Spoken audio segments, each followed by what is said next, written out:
ధన్యవాదాలు సార్. మరి DCCB bank chairman నెట్టెన్ Raghuram గారు. Thank you sir.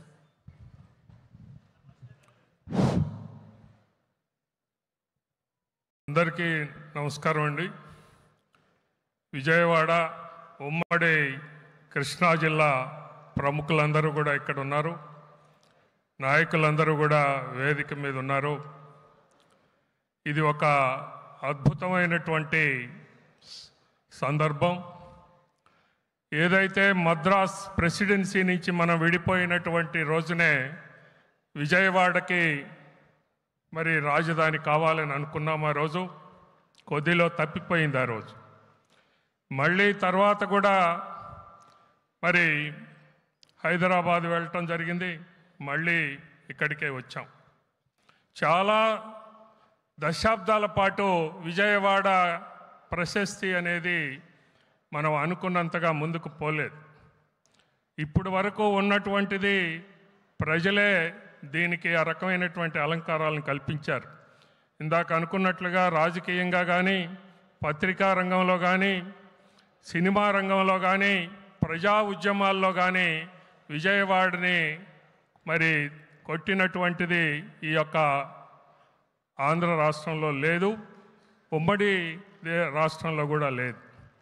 ఈరోజు మరొక అలంకారం, ఇది ఒక అద్భుతమైనటువంటి అలంకారాన్ని విజయవాడకి కల్పించబోతా ఉన్నాం. ఏమిటి ఇది అని అంటే, మనం తెలుసు కలకటాలో ఉన్నటువంటి కాళీ, ఉజ్జయిన్లో ఉన్నటువంటి మరి మహంకాళి, ఈరోజు దక్షిణ భారతం మొత్తంలో కూడా విజయవాడలో ఉన్న కొలువై ఉన్నటువంటి కనకదుర్గని మరి వేల సంవత్సరాలు, వందల సంవత్సరాలుగా లక్షలాది ప్రజలు కొలుస్తూ ఉన్నారు. ఇదొక పెద్ద ఈవెంట్ ప్రతి సంవత్సరం కూడా.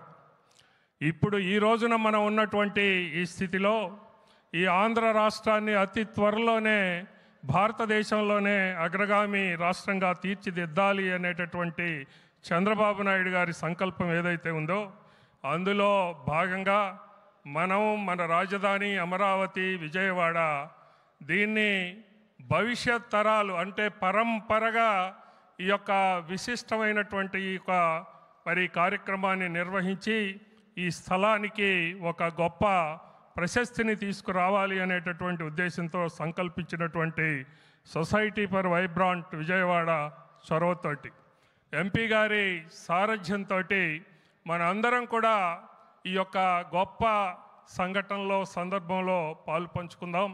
ఇది నిరంతరంగా అంటే ప్రతి సంవత్సరం కూడా పరంపరగా దాన్ని కొనసాగిస్తూ దేశీయంగానే కాకుండా అంతర్జాతీయంగా కూడా మన స్థలానికి, మన జన్మభూమికి అలాంటి గొప్ప విశిష్టతని, ప్రశస్తిని అందరం కూడా కల్పిద్దామని నేను మనస్ఫూర్తిగా మీ అందరినీ కూడా కోరుకుంటూ అందరం కూడా దీనిలో పాలు పంచుకుందామని తెలియజేస్తూ జై విజయవాడ.